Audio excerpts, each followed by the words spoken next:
Special version of CFL Talk. It's the network is on vacation, so David and I, being loyal to the CFL, will do the show anyway. And an interesting show it's going to be because we've had the opportunity now for two games. As always in the Canadian Football League, the quarterback stirs the drink, and we'll start with the Toronto Argonauts. And it appears their young quarterback is playing well. Yeah, it's almost like there was talent with this young quarterback, and maybe some of the desire to keep the old guard around maybe was a little, I wouldn't say short sighted, because the guy did help the team win a Grey Cup, but you know it's nice when you see a fresh face show how different an offense can be. It's even nicer when that fresh face has CFL legs and a pretty good lower body strength at the position in quarterback in the Canadian Football League. Fleetness of foot is almost a box you have to check. Oh, definitely, right. And like and it's funny because we say young quarterback, but not really young when you look at his age, and he does have experience. But yeah, those are certain things you have to go through in your journey. That's for sure. He's had, an interesting start to his career. The Argos traded for him. Arbuckle actually is the guy they traded, to get him. They traded Arbuckle for the rights to bring him in.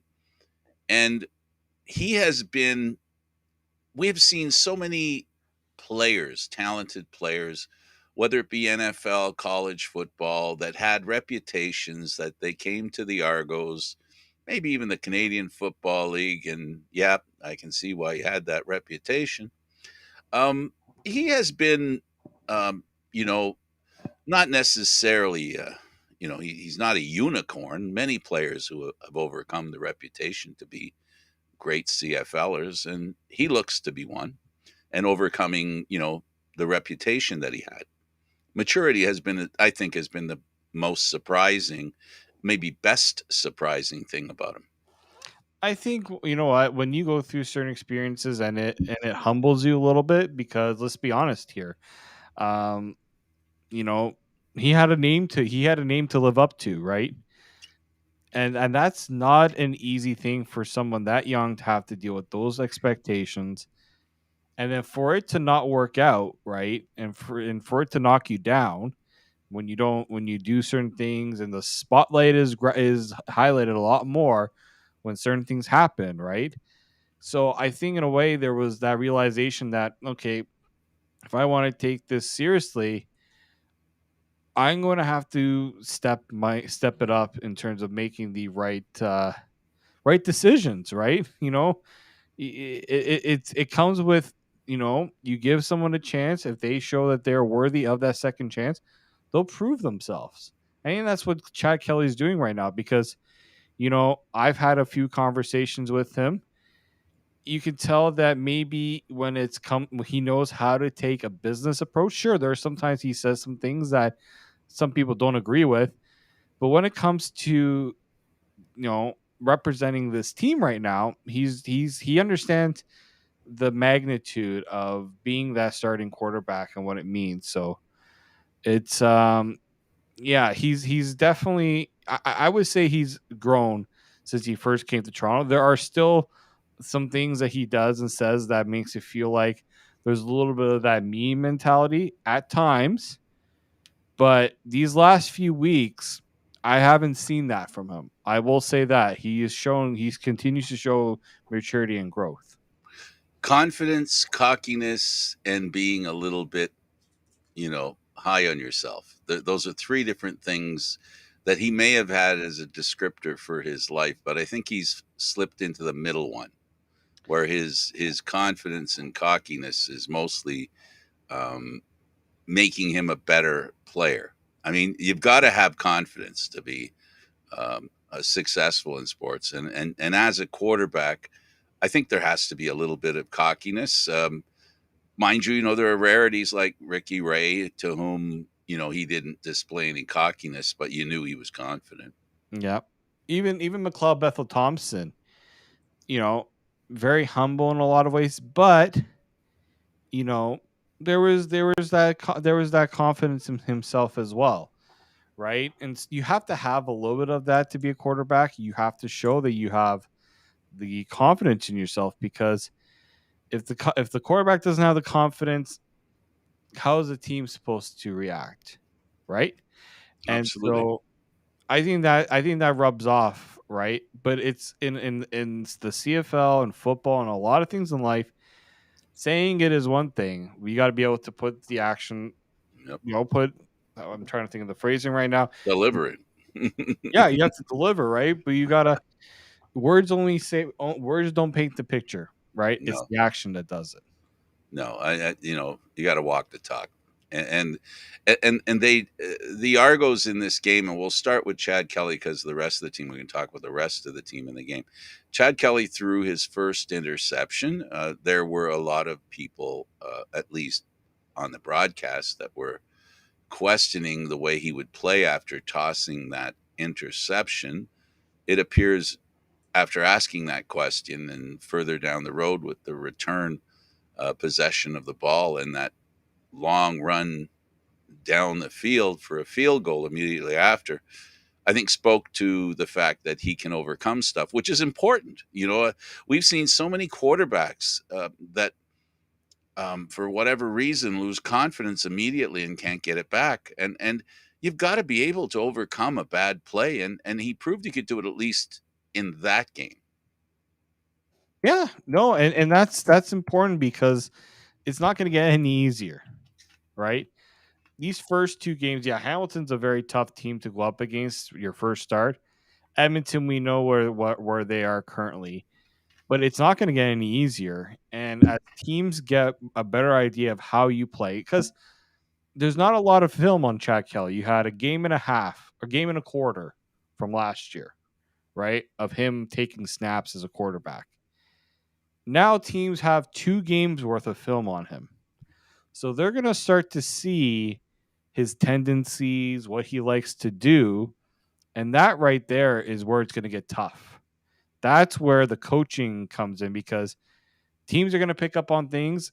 It's up to the coaching staff to also pick up on those things and work with Kelly to make sure that those that potential weaknesses or potential tendencies don't get exploited. That's going to be the Absolutely. crucial test for this Argos team. All right, we've got Mike Townsend in the waiting room to come in with us. We'll bring him in a second. So I'm doing this. I look here at this thing, what I'm supposed to do now. So I bring him in, and then I can do that. Right? Let's see what I can do here. Yeah, Frank the is old guy. going to Oh, look, there's Mike right now. Mike, what's with the flashing light? I'm Are you trying to under get. I'm trying to. arrest? No, I'm trying to get my light situated here, man, around my studio. You know what I'm saying? And just keep blinking. Is that like a caution that? I was gonna say Mike's going for he's going for the party look. Man, it was. I don't know what was going on. I usually get to the solid color, man, for what I want. Around my studio equipment and everything, but it's malfunctioning. I don't understand, man. How you doing, Frank? There it is. There it is. You got it doing. Hey, Mikey, how's it Yeah, going? For I was those of going you that great. don't know Mike, you didn't watch Oh, this David. show back going around 11, Mike, 12 years. Mike is one of the first people I worked with doing CFL. Mike's a good friend. He comes up for the Grey Cup. He used to live in Detroit. He now lives in Indianapolis. Indianapolis. Let me see now. Yeah, they have an NFL team. Um, let's talk a little bit, Mike. First of all, about I want to know about what's going on with your coaching. A little personal conversation here. How's your coaching going? Everything is good, man. I'm an offensive coordinator of the New Era Gators youth football team here in Indianapolis, and our season starts in August, and we got a couple of scrimmage games next week, man. Hopefully, we can get this offense together and show everybody that the Gators are not to be messed with this season. We had it tough last year, but I think we're gonna be all right this year. And how's Sid doing?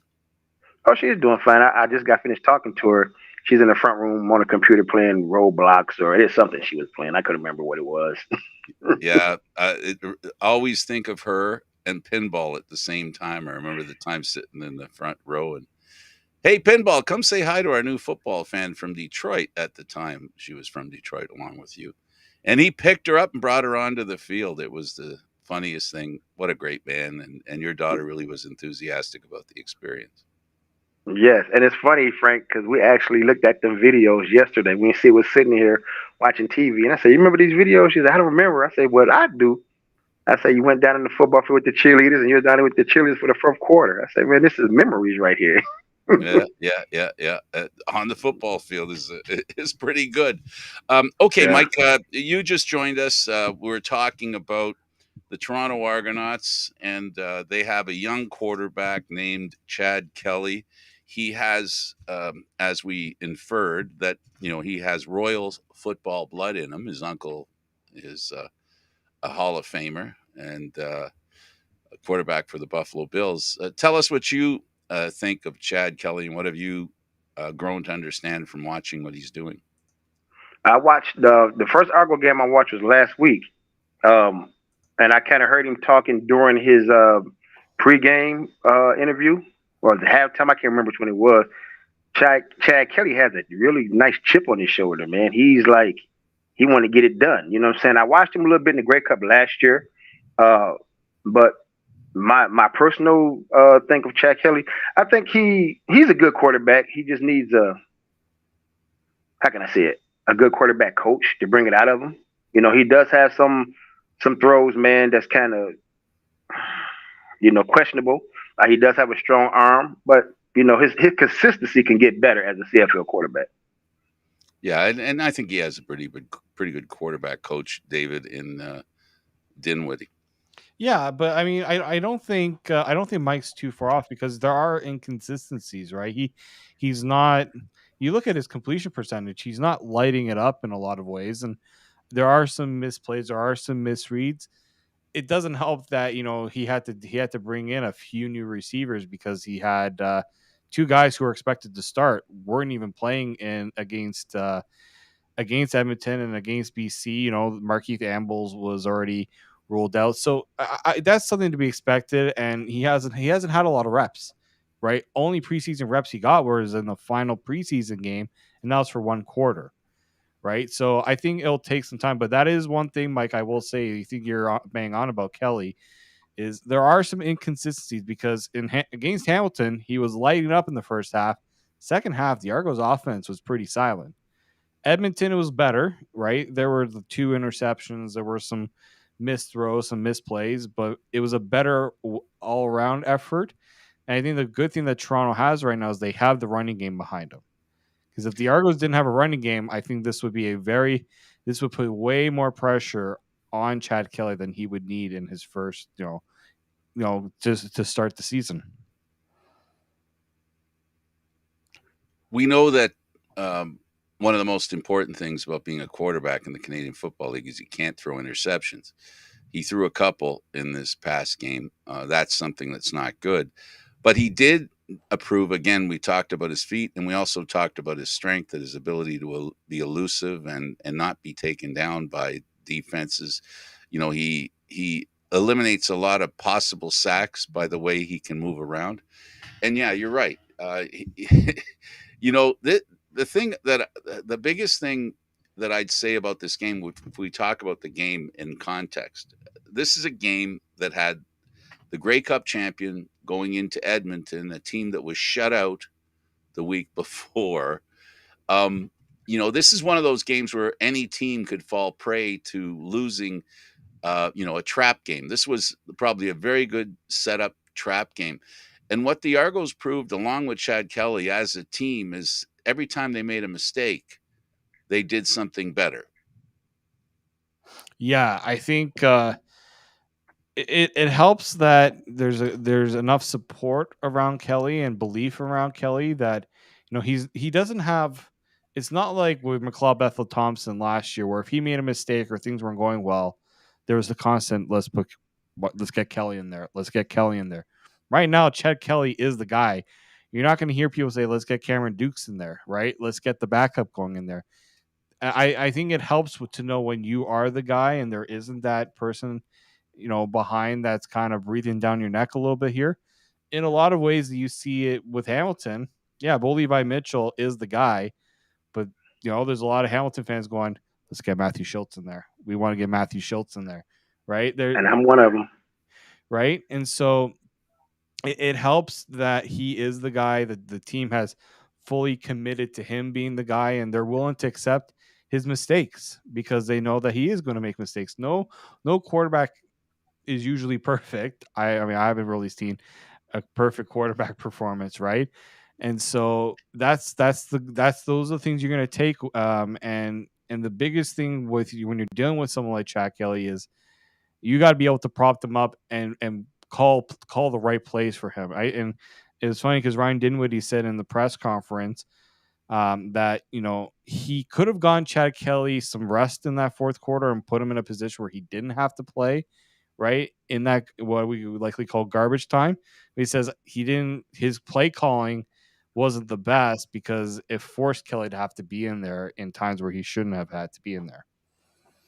Mike, how important is confidence in the young quarterback and the team showing that confidence in them and help them to get past mistakes and to improve? You know what, Frank? If you're the leader of the team, being the quarterback, you have to keep your confidence up because the team only goes where the captain goes. If your confidence is down and you feel like you can't get it started, your whole team get to feeling the same way you are feeling. You understand what I'm saying? Their confidence level get to going down surely but slowly. But as far as Chad Kelly goes, he don't lack the confidence. You can tell in his post game, pre game speeches, he don't lack the confidence. You know what I'm saying? The only thing my concern is the little inconsistency. Now, if you look at his box scores, 13 for 23 for 264 yards, one TD, two interceptions. Me being head coach, I can deal with that. You understand what I'm saying? Because y'all ran and score up, and your running back had three rushing touchdowns. I mean, so he had more help to carry that offense. He didn't just have to put it on his shoulders alone. Yeah, he has to. The one thing's for sure that he had a couple of bad throws in that game. You know, we all talk about the catch radius of players. Star players have a wider catch radius. The better the player, the less accurate I'm going to say you have to be. Not that you shouldn't be. And he did have a new set of receivers out there, so he had some passes that were outside the catch radius, even though the hands got on the ball. So yeah, he has a lot to learn. You're really right about the inconsistency that he has, but as a third time starter going in this week, he has the excuse of his consistency not being totally there yet.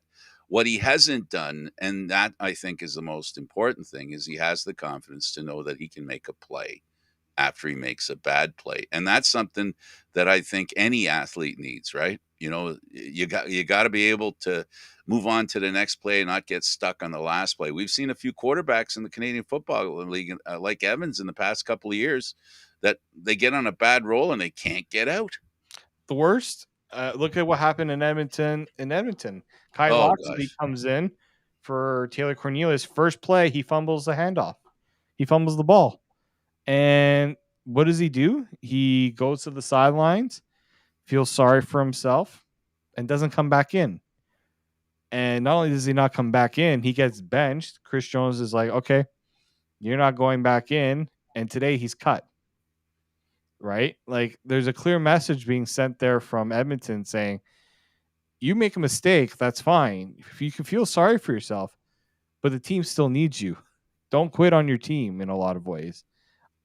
That's the message I got. I don't know if that's what Kyle Loxley was trying to do, but it just shows the difference and what a good quarterback can do in those situations and one that's clearly struggling with confidence. And you know what? And I'm sitting up here thinking about what you just said. He cut him, but if you look at his overall stats, Cornelius didn't have a bad game. 14 for 18, 135, one touchdown. I guess it must have been a statement that Chris Jones is sending out to him and the players. Chris Jones is a non-nonsense coach anyway. He would cut you at halftime if he could. Yeah, well, the number two quarterback shows that maybe he's not ready to play, and I guess I think it's a bit of a reaction, I guess, by a general manager in this case that Chris Jones is as well. Um, I think he's getting frustrated. I don't think if a team was playing well and that happened, I don't think the number two quarterback would have been cut. But it's not Taylor Cornelius's fault, who was taken out of the game and he sat on the, he watched two other quarterbacks go out there. One of them's no longer with the team, and the other one actually Diggy looked really good. He Yeah, did. 9 for 11, 163, two TDs. Yeah, and he got a little luck on the second touchdown. I don't know what the Argo secondary were really trying to do on the play, Nap time.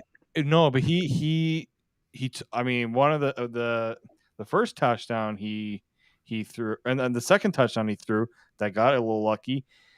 Win McManus absolutely blew him up. That Oh my God. he just went right through him, and he stood in there. He took that hit to make a play.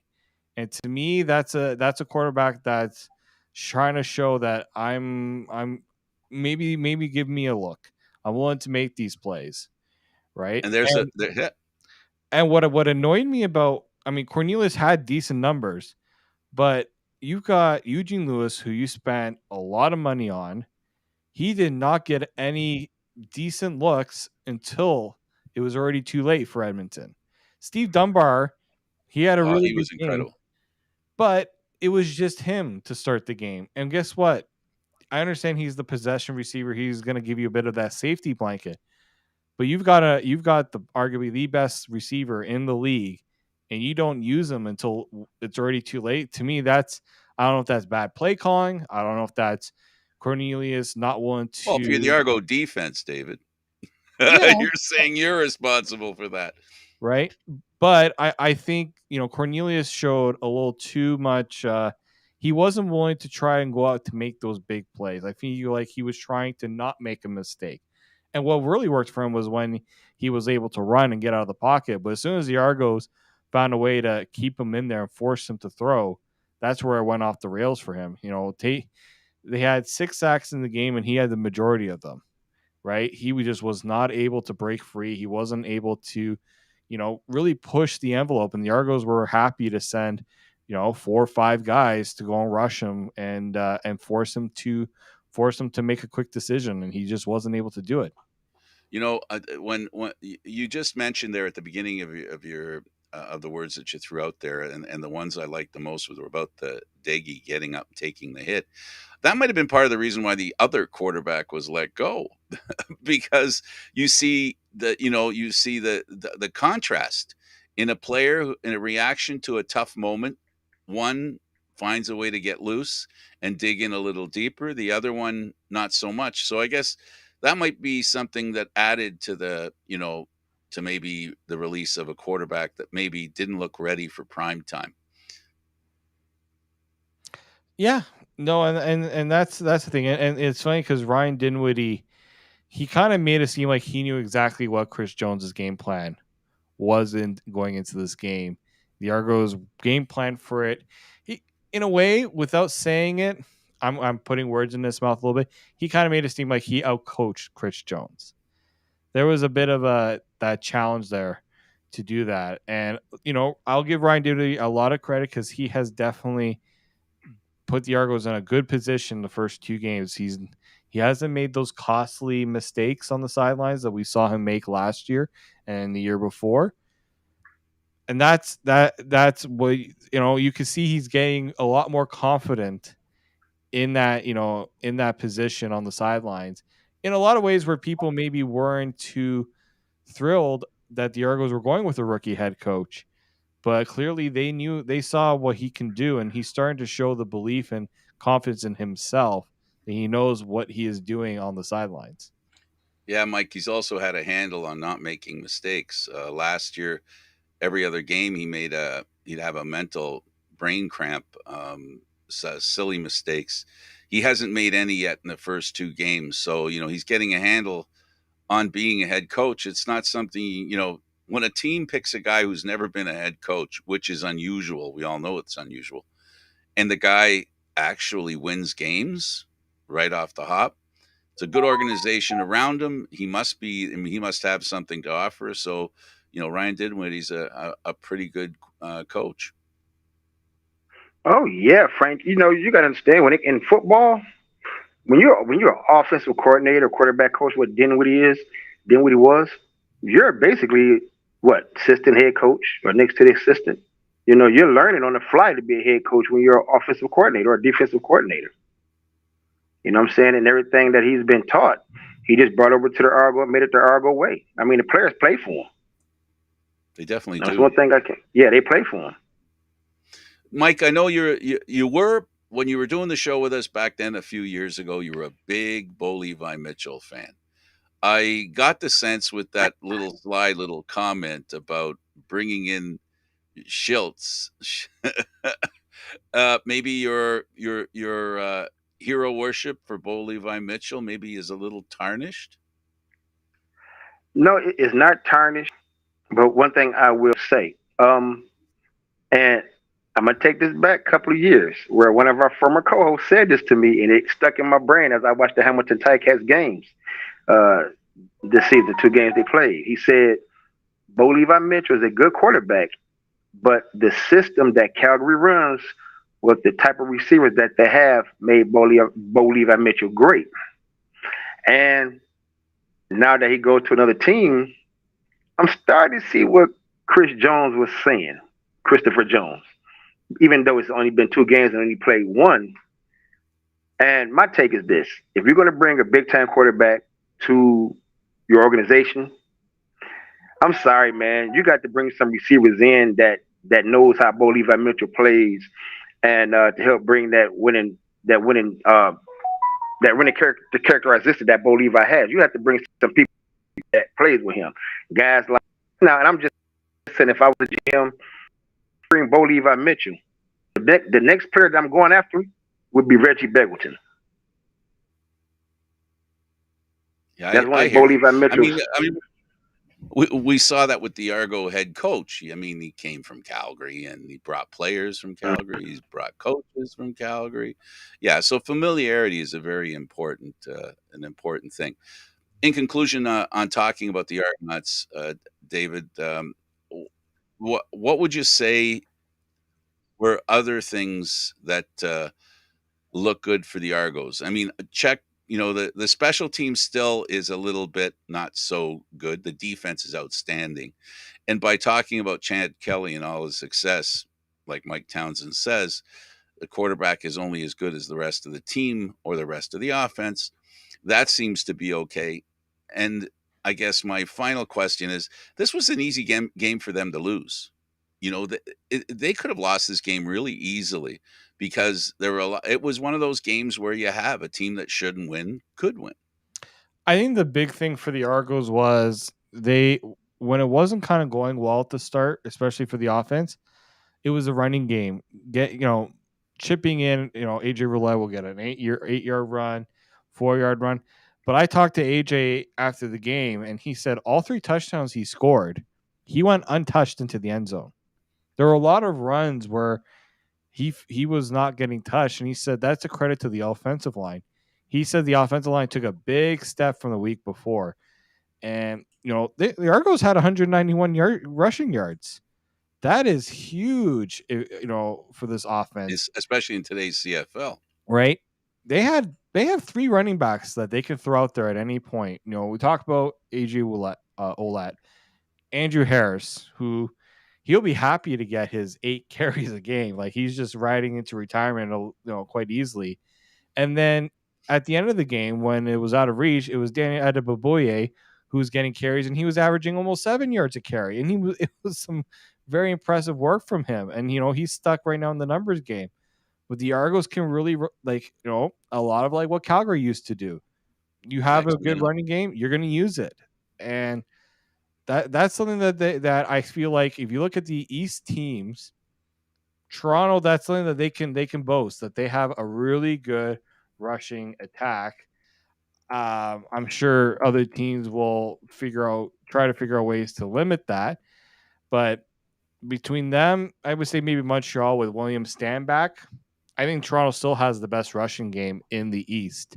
Oh, well, that's amazing. I mean, he's the guy has great footwork, and he's a bull. You know, to have a bull with that much dexterity with his feet is quite the that's quite an asset. Mike, you like Willette? What do you like about Willette the most? Oh man, like you said, he's a bowling ball, man. It's like, come on, that dude runs hard. And from the first Argo game, see, they changed out here in the States, man. They changed the channel that we can watch CFL on. So now they put it on CBS Sports. Right. And so watching on ESPN3 is kind of hard for me to find it unless they broadcast it. So I have to go online to look at some of the games after the game was over with. But this guy is a big bowling ball, man. And like David said, Andrew Harris is fine with the 8 carries a game, 6 carries a game. You know, he's just riding off in the wave, man. You know what I'm saying? And that running game is a big part of what Toronto is going to have later on in the season. You know what I'm saying? We know it's only 2 games, but you know how I get 3 or 4 games in, everything is good.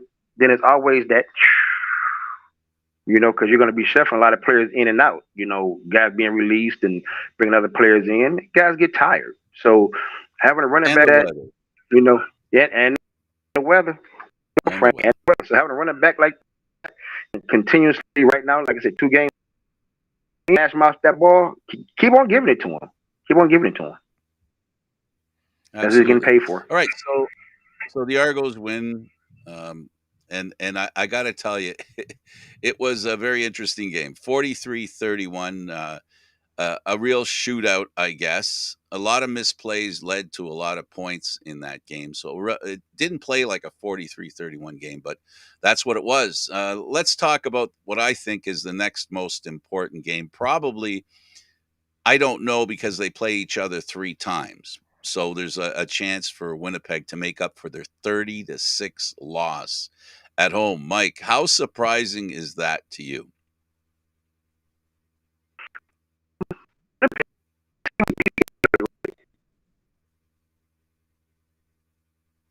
I think it was BC that they played.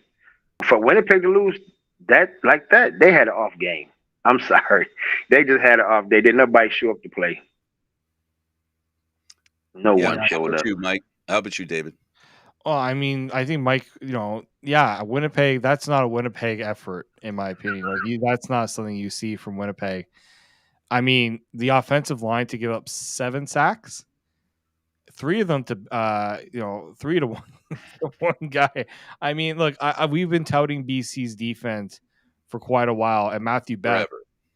3 sacks in the game. I think this was a BC team that's been riding on a lot of confidence, but wanting to tell Winnipeg, we're coming for you. They saw this as a game where they wanted to make a statement. And Winnipeg, I don't think we're ready for it. And the worst part about this, if you're a Winnipeg fan, is this was a home game. Uh-huh. Home game. Like Winnipeg is supposed to be no one beats Winnipeg at home. And so a little chink in the armor, I think. I think BC is the up and coming team, and Winnipeg is that team that everyone wants to beat. And so, yeah, I expect the next time these two play each other, Winnipeg is going to have a little bit of a chip on their shoulder, and they're gonna come out swinging a bit more. But if you're BC, like that was a statement performance. Telling the rest of the league, everyone was putting them down because Nathan Rourke is gone. They look even better without their star quarterback. I got to say this, and Mike, you remember the good old days when Vernon Adams was in Montreal, and we talked about Vernon Adams and talked about how great a quarterback he could be. In that sense, I wasn't surprised about BC beating Winnipeg. Vernon Adams has beaten Calgary when they were really good, have beaten Winnipeg when they're really good while he was with Montreal. He had some really good games with Montreal, and he was the unicorn, being a quarterback on a team that really, other than having Harris, not Harris, sorry, Eugene, you know they under him won games they shouldn't have won. So we know how good he is, right? So this shouldn't be a surprise that he handled a good team like he did. Of course, Frank. And then you got to understand too, man. When he was playing in Montreal, I mean, he was still learning the game. being a starting quarterback, and he's learned the game. And I actually watch him on YouTube. Man, he shows his off-season workouts on YouTube. If anybody ever decided to go on YouTube and watch him, he shows his off-season workouts. So he's dedicated to football. Out all year round. And Vernon Adams being in the right system, he can do nothing but flourish. I always liked him as a quarterback anyway. And Montreal made a decision to let him go, and the one thing that I think may be lost on some people, that I think is the greatest characteristic of the BC Lions, is their ability to bring a quarterback in that is talented and set up their system for him to win, which is what we were talking earlier. Vernon Adams and the BC Lions are a perfect match. He so Sure wanted is. to be on the West Coast there, right? No, that just seemed like the perfect fit for him. But you know, it's an exciting offense to be a part of because he's able to do the things that make him good. He does it, and the funny thing is that I think there's even more he could show, right? Especially such a mobile quarterback, someone that's willing to make take it out himself. He had a couple of carries in this game. You're just like, you know, that's something he's that was supposed to be his calling card, and he hasn't really been doing that. But that's because he doesn't need to. But they have so many weapons on that offense, and they didn't even have their best weapon. Dominic Ryans wasn't even playing in this game, and he still put up good numbers. I think the big one for Adams is he's making smart decisions. I think that's important for him.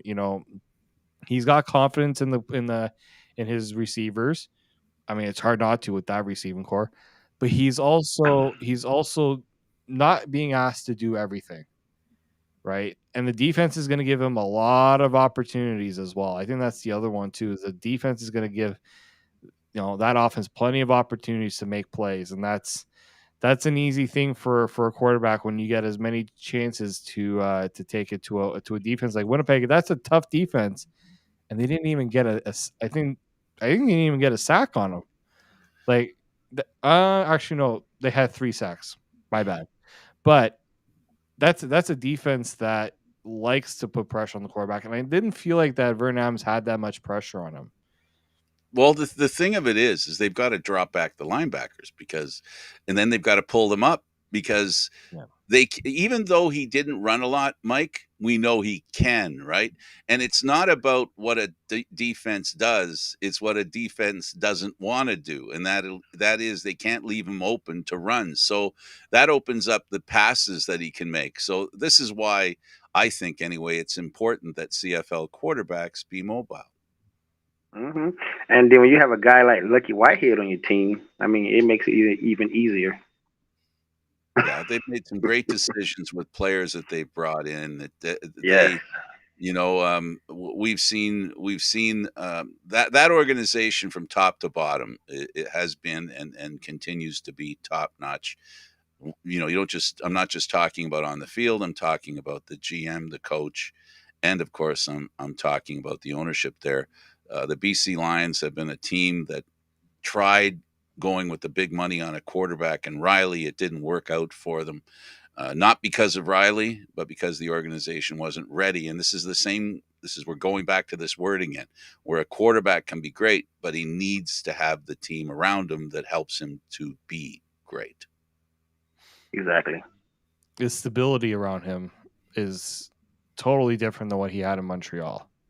Like, let's not forget Montreal had a lot of issues, and you can say that this is probably the best situation he's ever been in his career to thrive in, and that means a lot to a quarterback, in my opinion. So, I mean, Montreal seems to have figured it out themselves a little bit.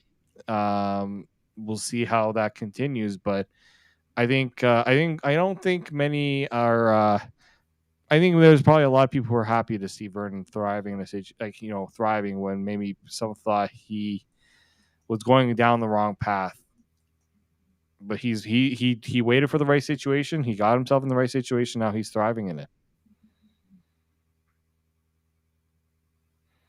Yep. And you said it best, David. The right situations. Sometimes you have to go somewhere to start over to get the right situation. That's what happened. I mean, I always liked Vernon Adams since when he played in Oregon. I always thought he was a good quarterback. In when he came to the CFL, but going to the BC Lions and Rick Campbell, man, come on, that's a perfect match. Absolutely. I just hope TSN puts him in a BC jersey soon. He's still wearing his Montreal Alouette uniform in the stats. Hey, the amazing thing about this game was that what BC, and going back to our earliest days in covering the Canadian Football League, Mike and David, going back years, the one constant that BC has always had is a really good defense. They were always looking for a quarterback. They were always looking for the guy that could run the offense because the defense did their share of the work. So that's another reason why I wasn't surprised what they did to Winnipeg, because we've seen over the past 7, 8 years, this has always been a really good defense in BC. Yeah, no, this is might be the more complete top to bottom BC team I've seen. In a really long, like I'm Grey talking Cup. maybe back to when Travis Lule was the quarterback. Yep, 2011.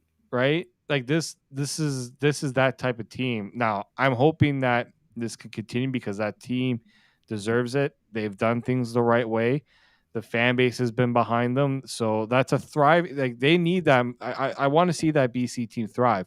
Also, because we've had enough of Winnipeg dominating the West. Give other teams a chance to feel like they have a chance in that division. But I think with BC, yeah, this is such a well rounded team, and that's a scary thing if you're a team in the West because in a lot of ways they were showing growth last year. I didn't expect them to take this big of a step. I thought maybe they would flirt with number 2, but right now I'm almost ready to give them my top spot in terms of the power rankings in the league. Just the way that they've played, every game has been they've been blowing out teams. They've been far and away the better team. Now it's still early. It's still early. It's 3 games. I get that, but these are 3 impressive wins. A shutout. You beat Absolutely. you beat a dynasty in Winnipeg handedly, and in your first game, it was even better, right? Two So games, 6 points against, and who would have thought one of those teams would have been Winnipeg? right, right. Two Like games, 6 points, Mike. Yeah. You ain't going to win a football game scoring less 6 points or less in 2 games. So, your last comment on this team, Mike. I give you the last word on BC 30, Winnipeg 6. When if you're looking at the odds and ends lines before the game, you'll be thinking, okay, this is going to be a defensive game. You probably give each other. You probably say, well, this is going to probably be like a 17-10 football game, but it wasn't even close. I mean, BC line defense. We already has a good defense, but Winnipeg clearly didn't come out to play. I mean, BC dominated them, man, from the beginning to the end. Another big game, a game some might suggest for a second. No, maybe, but definitely for the playoffs. Saskatchewan 29, Calgary 26. Um, this team doesn't look like Calgary to me, David. no, no, not at all. I mean, they were down in the down in the game. Like Jake Mayer to me. There's an issue there. I can't put my finger on it. Like the interception in overtime. Not sure why he's making that play, right? When you know that an interception ends it and he's throwing it into double coverage, receivers not really open. And it gets worse for Calgary because now they just lost Malik Henry for the year with a ruptured Achilles. Their top receiver is gone. Like this was supposed to be the transition from the John Huffnagel era to the Dave Dickinson era, and it hasn't gone very swimmingly.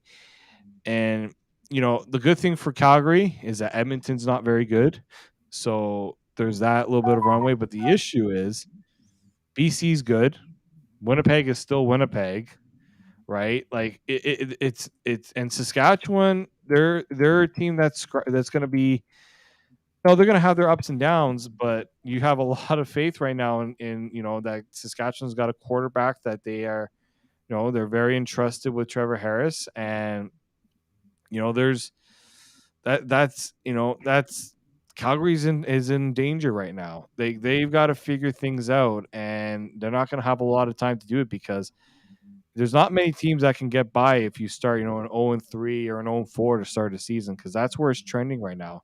You know, they had some tough matchups right out of the gate. Yes, they had BC, they had Saskatchewan. They were gifted the Red Blacks game, right? In a lot of ways, they got their next three games. They got the Blue Bombers, they got Saskatchewan again, and then they have Ottawa again. Like, it wouldn't surprise me if they went 1-2 in that stretch, just based on the way that things have gone so far. Let's be clear about something. This year in the playoffs, unlike years in the past, because of the imbalanced schedule, in other words, because the West plays the West and the East plays the East dominantly more often, the chance of a crossover gets harder. Because if you buy into the fact that the West is the tougher division, that means their schedule is much tougher than the one in the East. So you see, if you are Calgary, two teams aren't going to make the playoffs in the West, and you're on the cusp. And there's already two teams that I think we all agree. And I think, David, you're 100% right that Winnipeg and BC are a given, I think, for 1-2, the way it looks right now, anyway. So there's only one spot left.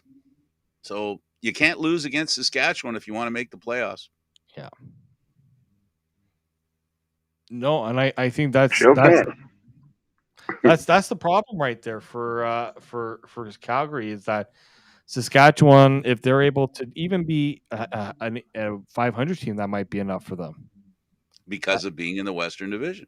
right? But it's I think it's a weaker West Division, just Yes. because it feels top heavy. There's not like an average team. You're either good or you're not very good in the West, and that for Calgary is bad because they're in the not good category right now. Yep. Like, you look at the way they've played and look at the way that the top teams have played. Can you realistically expect Calgary to make such a change where they can get to that level? They probably think so, but it's not looking that way right now. Mike? It would have to be a really it would have to be a straight turnaround for Calgary to come back and be a dominant force in the West. This is the post Bo Levi era, Mitchell era now. Jake Mayer is your guy, man. So hey, you know how it is, Frank. When we used to talk about this, you can be worse in the CFL in 1 year and then come back and be the best the next year. But right now, Calgary's about to go through them growing pains. The one thing football, the game itself, provides is a lot of talent. It's about a matter of getting it in, making sure it works, it fits. We talked about the quarterbacks, and Meyer is replacing, the mayor is replacing Bo Levi Mitchell, an all-star, right? A future Hall of Famer. We talked about a couple of quarterbacks today. We talked about Adams in BC. We talked about, Kelly in Toronto. These are guys that have something to prove, and they're proving it. What's happening in Calgary and in Edmonton is they have quarterbacks that they've invested in heavily, financially, with good contracts, and also built their system with them in mind. And both of them have to, in Alberta, the football teams need quarterbacks, and they're both not showing what needs to be shown. So all the questions about Calgary and Edmonton revolve around, and unfortunately the drink that stirred and the stick that stirs that drink are the quarterbacks. That's the problem. They got to be better. And you know what, Frank? I was thinking about this earlier because I was watching a game on Fox, a repeat of the game, USFL game that they were showing this past weekend. And if anybody from Edmonton or Calgary listen, Alex McCow, Alex McGow, please, Alex McGow. Well, that's the whole thing, Mike. There are a lot of great players everywhere. Football. We're so lucky. There's so much talent. I guess Yes. the point being that a lot of entertainment is in front of us, and to your point, teams can turn things around with a couple of really good moves, but the number one move has to be a quarterback in the Canadian Football League. We keep learning that every year. Not just the Yes, quarterback, yes. the support around the quarterback too. Yeah, well, Bingo. the point is quarterback play is important, and the quarterback can't delve. And David, you said it yourself. Receivers are hand in glove the success on a football team's offense. You need both of them. And we talked about the running game, which loosens things up so that the quarterback can make passes to receivers, and receivers are dealing with more one-on-ones than two-on-ones. So it's important. Your final comment It is. on the week, David. Mike, you start. Final comments on the week. We got to go. Man, I'm just glad to be seeing some CFL games. I missed it. I've been away for a while, and when you're away for the game, man, you never know how much you miss it. You know what I'm saying? Yeah, just wish they made it easier for you to watch. David, Yes. your final comments on the week. Hamilton Tiger Cats fans got a feel for you because this is not the start of the year that they are we're looking for. And I guess the good thing the good thing right now is, you know, Ottawa is not good, right? Ottawa is not that much of a better team, but the crossover is going to be a threat, in my opinion. If Hamilton can't get this sorted out, I think that'll be Calgary's saving grace. Is potentially if they're just good enough that they can get that crossover to work their way. Because man, Hamilton, a lot of things are going wrong, and when you got players being already 3 games into the season showing some very undisciplined play, they got to ring that in. I think there might be too many personalities in that locker room for a team that's got high aspirations. For me, my last comment is this. In the Canadian Football League, the great teams make tough decisions. A lot of times we talk about the players you bring in. With Hamilton, in my opinion, there are players that should have been released. Sometimes a player's best games are behind them, and sometimes you have to make the tough decisions, and good teams make those tough decisions on letting guys go who just aren't the players they need to be. And that's the sad story in Hamilton. All right, guys. It's been a real pleasure seeing you again, Mike. Glad you came to Yes, do sir. this. Thank you. And watch more Canadian football because we want to have you on here talking Canadian Football League. And David, as usual, it's always fun going to the game with you and having our long conversations about why the Canadian Football League is so great. And more importantly, how it can be much, much better. Thank you, Frank. Yes, sir. Thanks, You Frank. guys are awesome. You're welcome. Thanks for doing this. This is CFL Talk. You can check out our show and other shows that we do, Candid Frank, Stanishi 1030 on YouTube. Thanks for watching, everybody.